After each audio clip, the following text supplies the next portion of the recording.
बिस्मिल्लाहिर्रहमानिर्रहीम अस्सलाम वालेकुम दोस्तों, कैसे हो आप सब। उम्मीद करता हूँ आप सब ठीक होंगे।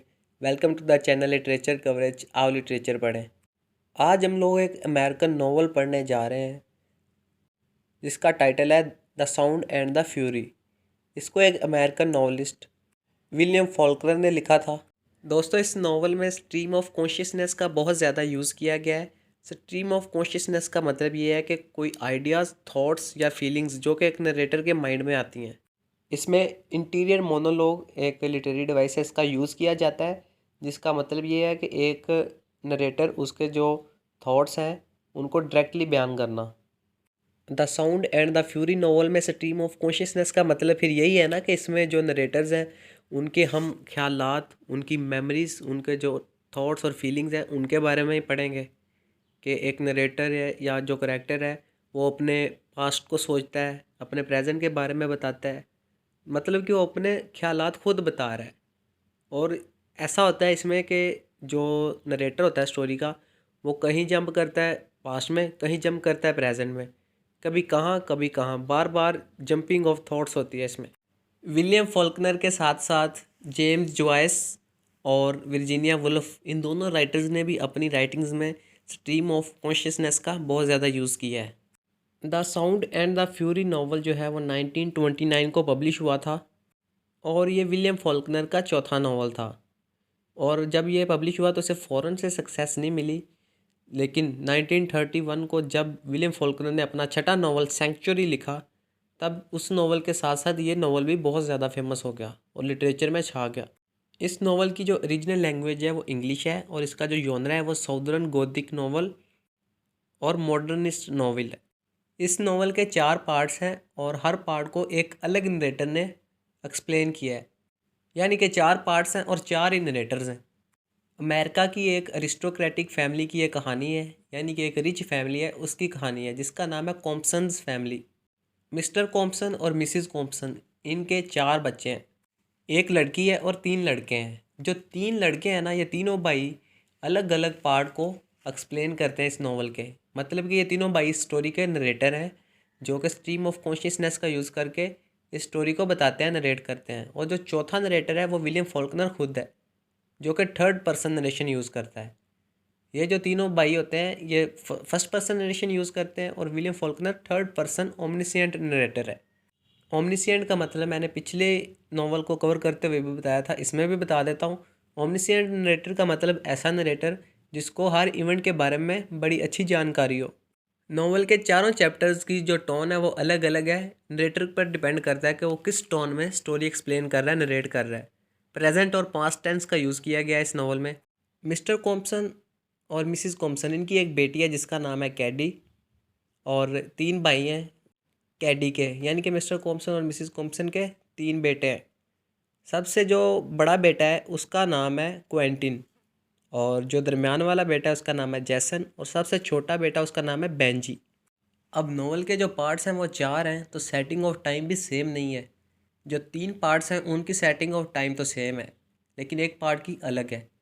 क्वेंटिन जो कि mister Compson and Mrs Compson का सबसे बड़ा बेटा है, उसके हवाले से, जो उसकी नरेशन के हवाले से जो सेटिंग ऑफ टाइम है वो 1910 ये ईयर है और जून का मंथ है, यानी कि जून 1910 को क्वेंटिन्स का जो सेक्शन है ना नरेशन का वो सेट किया गया है। और बाकी जो 3 सेक्शन है या 3 चैप्टर्स हैं वो ईस्टर वीकेंड 1928 को सेट किए गए हैं। स्ट्रीम ऑफ कॉन्शियसनेस के बारे में हमने पढ़ा है कि जो एक करेक्टर रहता है या नरेटर होता है वो अपनी मेमोरीज, अपने थॉट्स और फीलिंग्स को रिकॉल करता है अपने माइंड में। तो ये जो नरेटर्स हैं जब ये स्टोरी नरेट करते हैं तो ये 1898 और 1928 तक के पीरियड को कवर करते हैं।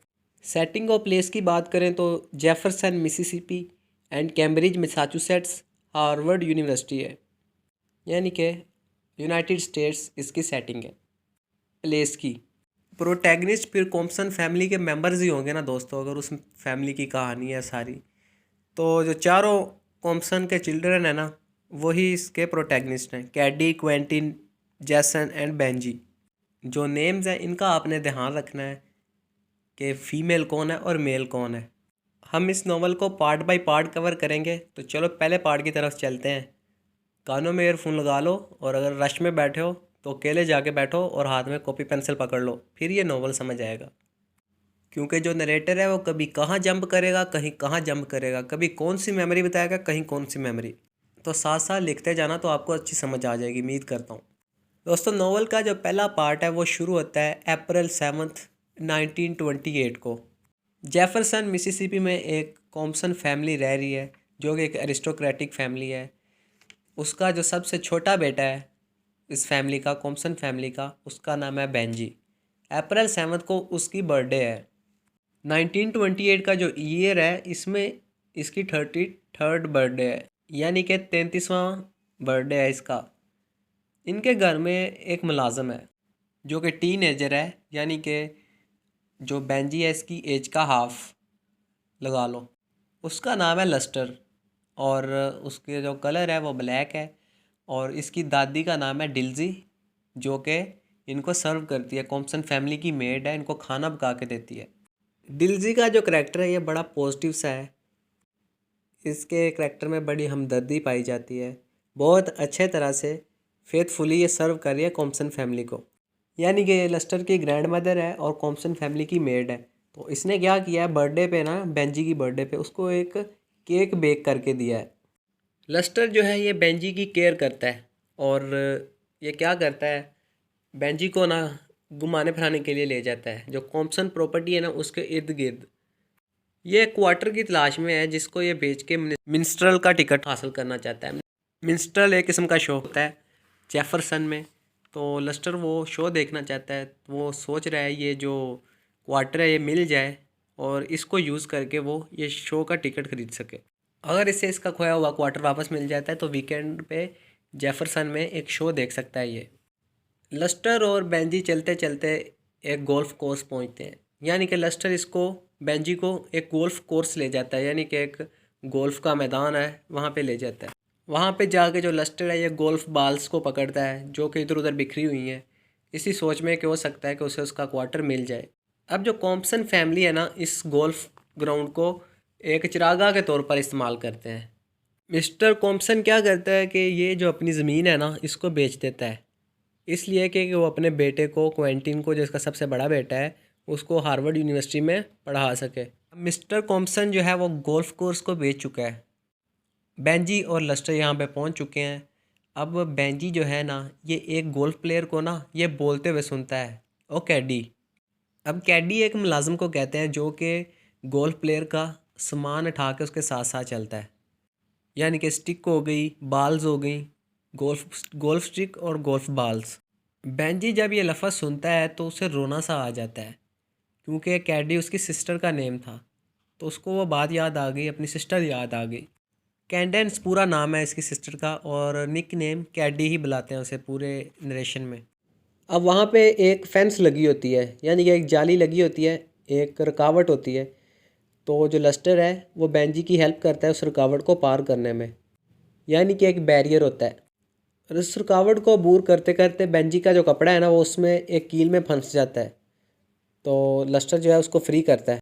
अब यहाँ पे बेंजी को अपनी बहन कैडी की याद आ जाती है कि यही नेल था, वो यही कील था जिस पे उसका कपड़ा जो है वो अटक गया था और कैडी ने उसको फ्री किया था, उसकी हेल्प की थी अपने भाई की, बेंजी की।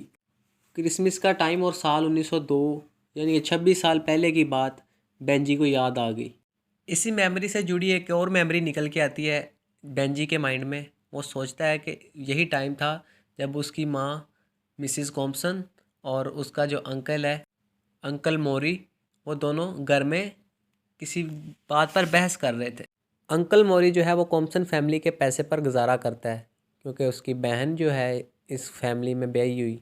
बेंजी को याद आता है कि अंकल मोरी का एक अफेयर था। इनकी नेबर में एक खतून रहती थी जिसका नाम था मिसिस पैटरसन।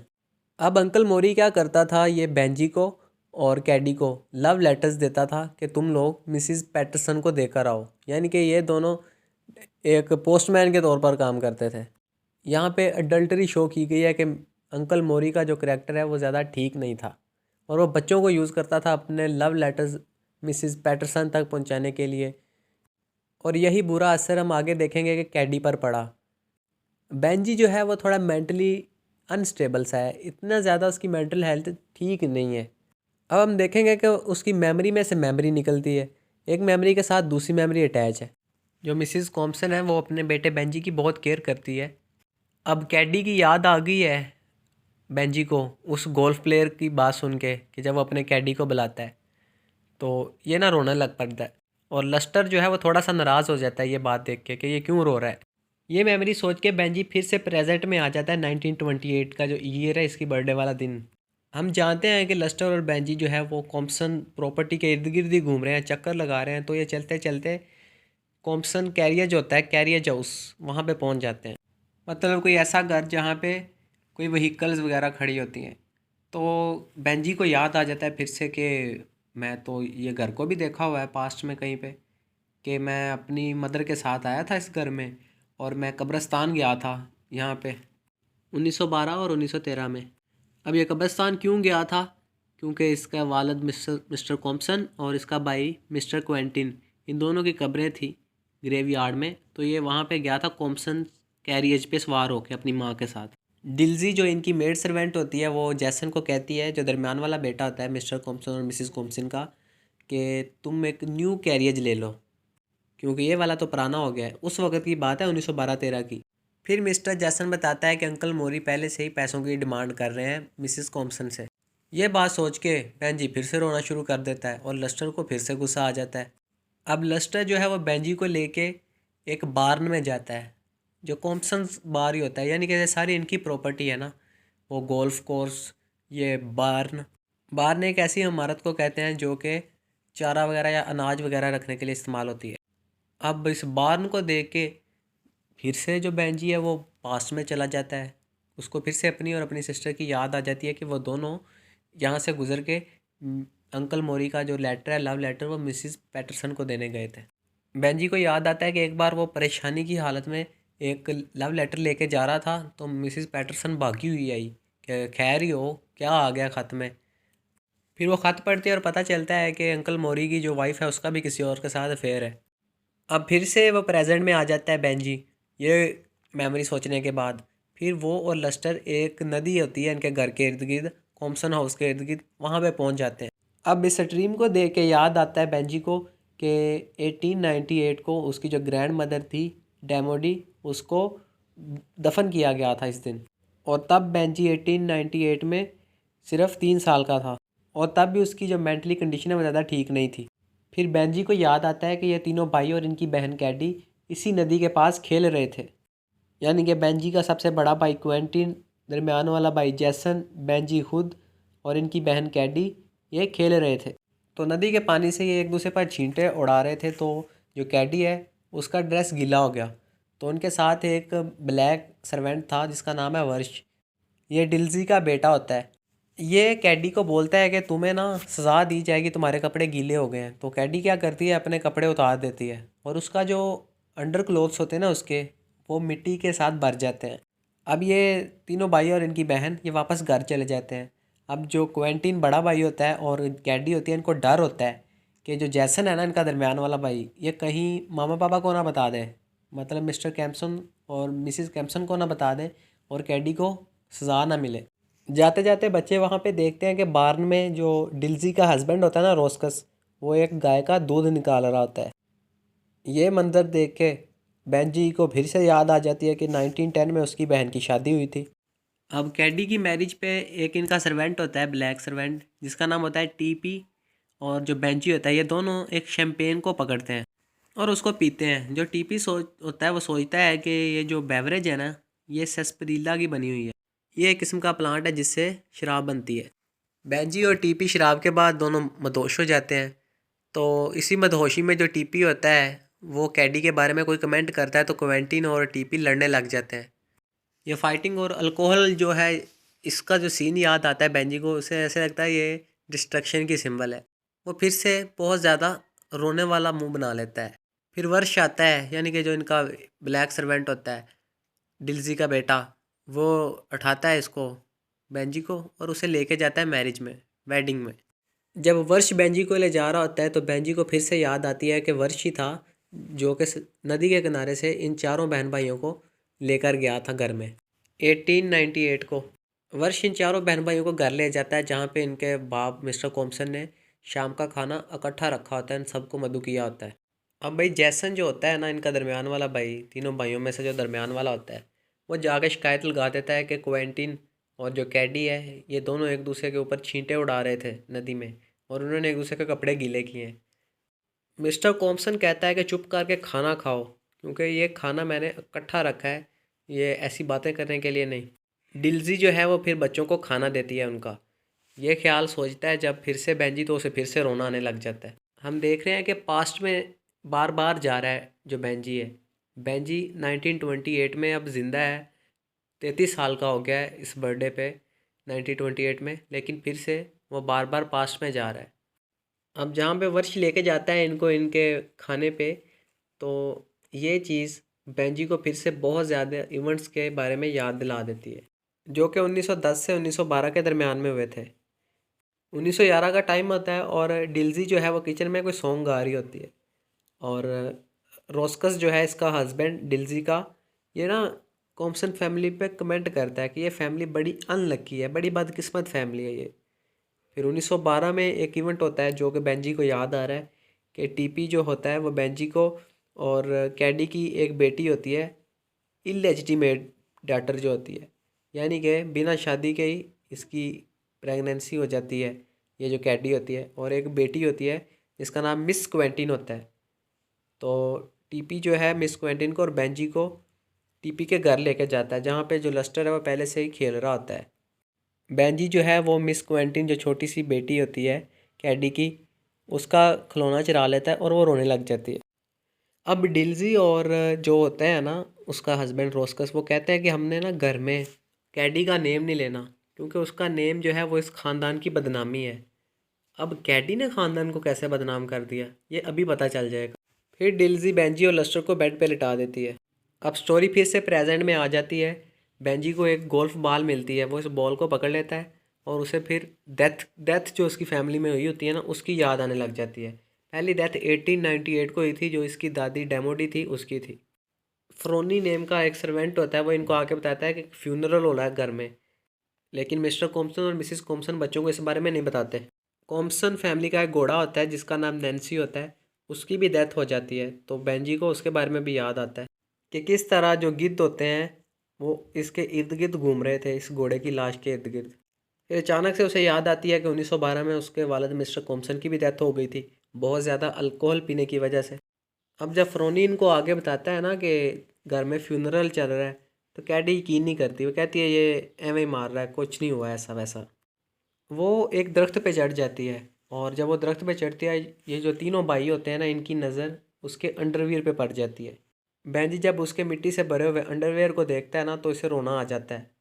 दोस्तों यहाँ पे जो मॉरल वैल्यूज़ है उनका डिके दिखाया गया है कि बहन को ये तीनों भाइयों ने देख लिया ऐसे इस हालत में, उसके जो अंडर क्लोथ्स हैं उनको, कि वो मिट्टी से भरे हुए थे, और बेंजी को फिर से रोना आने लग जाता है ये सीन सोच के। 1905 में ना जो कैडी होती है वो ज़रा यंग हो जाती है, तो ना वो एक परफ्यूम का यूज़ करती है। वो परफ्यूम जो है वो ऐसे लगता है जैसे मेल्स को अट्रैक्ट करती है, तो ये चीज़ बेंजी को तब बड़ा अपसेट कर देती है कि इसकी बहन ने ये परफ्यूम क्यों लगाई है। बेंजी को खुश करने के लिए इसकी जो बहन होती है ना कैडी, वो फ़ौरन से अपनी जो परफ्यूम है उसको रिमूव कर देती है। बेंजी के जहन में बार बार यही ख्याल आता है कि इसकी बहन ने जो परफ्यूम यूज़ किया वो ऐसे लगता है जैसे कोई दरख्तों की खुशबू है। स्टोरी फिर से प्रेजेंट में आ जाती है। लस्टर और बेंजी खड़े हुए हैं दोनों स्ट्रीम के पास, और लस्टर बताता है बेंजी को कि वो जो झूला लगा हुआ है ना, वहाँ तुमने नहीं जाना, क्योंकि वहाँ पे मिस क्वेंटिन अपने बॉयफ्रेंड के साथ बैठी हुई है, जो कि रेड टाई वाला बंदा है एक, उसका बॉयफ्रेंड है। दोस्तों मिस क्वेंटिन, मैंने आपको भी बताया है कि कैडी की एक बेटी थी, इलेजिटिमेट डॉटर, मतलब ऐसी औलाद जो कि बिना शादी की ही हो गई। मिस क्वेंटिन और जो उसका रेड टाई वाला बॉयफ्रेंड होता है, इनको देख के ना बेंजी को फिर से याद आ जाती है कि इसकी जो बहन कैडी थी ना, वो अपने बॉयफ्रेंड के साथ, जिसका नाम चार्ली था, इसी झूले पे बैठी हुई थी और दोनों किस कर रहे थे। तो जब इसकी बहन कैडी और उसका जो बॉयफ्रेंड चार्ली था किस कर रहे थे ना, तो बेंजी ने इन दोनों को देख लिया। जब चार्ली ने ये देखा कि इसका भाई आ गया, तो उसको बड़ा गुस्सा आया, तो उसने कहा ये क्यों आया यहाँ पे, उसने कैडी से पूछा। कैडी चुपचाप बेंजी को लेकर घर चली गई, और घर जाके वो बहुत ज़्यादा रोई क्योंकि बेंजी ने उसे देख लिया था। बेंजी उसके साथ बहुत ज़्यादा नाराज़ था अपनी बहन के साथ कि वो क्यों किस कर रही थी किसी और लड़के को। फिर क्या, जो कैडी होती है वो अपना मुंह धो लेती है और माफ़ी मांगती है बेंजी से कि मुझे माफ़ कर दो, मैंने ऐसे किया। अब प्रेजेंट डे में वो देखता है कि कैडी की बेटी में भी वही खसूसियात हैं जो कि कैडी में थी। कैडी की बेटी भी, उसने भी एक बॉयफ्रेंड बनाया हुआ है और उसके साथ वो रोमांस कर रही है। मिस क्वेंटिन लस्टर के साथ गुस्सा होती है कि तुम क्यों लेके आए हो बेंजी को यहाँ पे। फिर क्या, मिस क्वेंटिन ना उठ के घर चली जाती है। जो होता है ना, लस्टर इसको एक कॉन्डम मिलता है वहाँ पे पड़ा हुआ, अनयूज्ड, जो कि अभी यूज़ नहीं हुआ हुआ। तो वो रेड टाई वाला बंदा पूछता है कि ये कॉन्डम तुम्हें कहाँ से मिला। वो कहता है कि जो है ना मिस क्वेंटिन, इसके पास पास बहुत सारे मर्द आते हैं इसको मिलने, तो ये उसे वहाँ से मिला है। और जो मिस क्वेंटिन है, ये अपनी खिड़की के साथ एक दरख्त है, वहाँ से उतर के उन मर्दों से मिलने के लिए नीचे आती है। बेंजी और लस्टर फिर एक फेंस के पास से गुजरते हैं जहाँ पे कुछ स्कूल गर्ल्स होती हैं। बेंजी को याद आता है कि 1910 में उसने एक स्कूल गर्ल को इसी तरह से पकड़ लिया था। तो उस स्कूल गर्ल का जो बाप था उसने आके बेंजी को धक्का मारा था और उस लड़की को छिड़वा लिया। फिर घूम फिर के लस्टर और बेंजी जो है ये दोनों घर चले जाते हैं। वहाँ पे जो डिल्जी है उसने केक बनाया होता है इसकी बर्थडे के लिए, वो केक काटते हैं। वो आग के इर्द गिर्द बैठे होते हैं। तो फिर से इसको ख्याल आता है बेंजी को कि एक बार इसका हाथ जल गया था, तो ये बहुत ज़्यादा चला रहा था। तो इसकी मोम आई थी, मिसिस कॉम्पसन, उन्होंने आके फिर इसे चुप करवाया। फिर ऐसे ये सोचने लग जाता है कि एक बार इसकी बहन कैडी और ये जो है बेंजी, ये दोनों एक लाइब्रेरी में बैठे थे। 1900 ईयर चल रहा था वो। ये और कैडी एक कुशन के साथ खेल रहे थे। जो कैडी है इसको चुप करवाने का, इसके साथ बहुत ज़्यादा हमदर्दी दिखाने का काम करती थी। इसकी बहन इससे बहुत प्यार करती थी, बेंजी बेंजी से। अब मिस क्वेंटिन भी घर आ जाती है। वो आके फिर से लड़ती है लस्टर के साथ कि तुम बेंजी को क्यों लेके आए वहाँ पे झूले के पास, जबकि मैं उस लाल टाई वाले आदमी के साथ बैठी हुई थी, मसरूफ़ थी मैं उसके साथ। तो जब ये वो बात करती है ना मिस क्वेंटिन, तो बेंची को फिर से कैडी की याद आ जाती है अपनी बहन की कि 1909 में वो एक लड़के के साथ डेट पे गई और उसकी वर्जिनिटी लॉस्ट हो गई। दोस्तों ये थे उसके ख्यालात बेंजी के। यो कभी इधर से जंप करके उधर को जाते हैं, उधर से जंप करके इधर को आते हैं। सिंपल सा हम अगर रिव्यू करें तो ये बनता है रिव्यू। 1898 को डेमोडी, बेंजी की जो ग्रैंड मदर थी, उसकी डेथ हो गई। 1900 को बेंजी का जो नेम है वो मोरी से चेंज करके बेंजी रख दिया गया। इसके वालिद ने रखा था इसका नेम चेंज करके। 1902 में ये कैडी और बेंजी मिस्टर मोरी के लेटर्स जो हैं, लव लेटर्स, मिसिस पैटरसन तक पहुंचाते थे। 1905 में कैडी ने परफ्यूम यूज़ की जिसकी वजह से जो बेंजी है उसका मूड ऑफ हो गया कि इसने परफ्यूम क्यों यूज़ की। 1909 को जो कैडी है वो डेट पर गई और उसकी वर्जिनिटी लॉस्ट हो गई। 1910 को बदनामी से बचने के लिए कैडी ने शादी करवा ली क्योंकि वो प्रेग्नेंट हो चुकी थी और ख़ानदान पर दब्बा ना लगे, तो कैडी की शादी हो गई 1910 में। लेकिन इसके जो हस्बैंड है उसने उसको तलाक दे दी क्योंकि उसे पता चल गया कि ये जो बच्चा होने वाला है ये उसका नहीं है। बड़े भाई क्वेंटिन ने अपनी बहन की इस हरकत का बहुत ज़्यादा दुख लिया और उसने हार्वर्ड यूनिवर्सिटी में सुसाइड कर ली। 1912 में मिस्टर कॉम्पसन जो है वो बहुत ज़्यादा अल्कोहल पीने की वजह से मर गए। ये थे ट्रेजिक इंसिडेंट्स जो कि कॉम्पसन फैमिली में हुए। एक लड़की जो है वो कॉम्पसन फैमिली के डाउनफॉल का बायस बनी। कुछ नाम कंफ्यूज कर देने वाले हैं। एक क्वेंटिन नेम है बड़े बेटे का, मिस्टर कॉम्पसन और मिसिस कॉम्पसन का जो बेटा है बड़ा, उसका नाम है क्वेंटिन। और जो कैडी की इलेजिटिमेट डॉटर है उसका नाम है मिस क्वेंटिन। जो मिस्टर कॉम्पसन है उनका रियल नेम है जैसन और उनका जो दरमियान वाला बेटा है उसका नाम भी जैसन है। अब जो है इनका जो अंकल होता है, अंकल मोरी, उसके नेम पे ही बेंजी का नेम होता है मोरी, लेकिन वो नेम चेंज करके बाद में बेंजी रख दिया जाता है। सो ये कम्प्लेक्सिटी जो है इस पहले पार्ट में, इससे आपने कंफ्यूज नहीं होना। और जो अंकल मोरी है वो ऐसे काम करवाता था बच्चों से, तो उसकी खसूसियात बच्चों में गई, कैडी में गई। कैडी में उसकी जो बेटी हुई इलेजिटिमेट मिस क्विंटन, उसमें भी वही खसूसियात गई कि वो अफेयर रखती थी और स्विंग के पास उस वो रेड टाई वाले आदमी के साथ किस कर रही थी। दोस्तों अगर पहला पार्ट समझ आ गया तो कमेंट करके ज़रूर बताइएगा कि कैसा लगा। नेक्स्ट वीडियो में हम इसके बाकी पार्ट्स को कवर करेंगे। आज की वीडियो में बस इतना ही।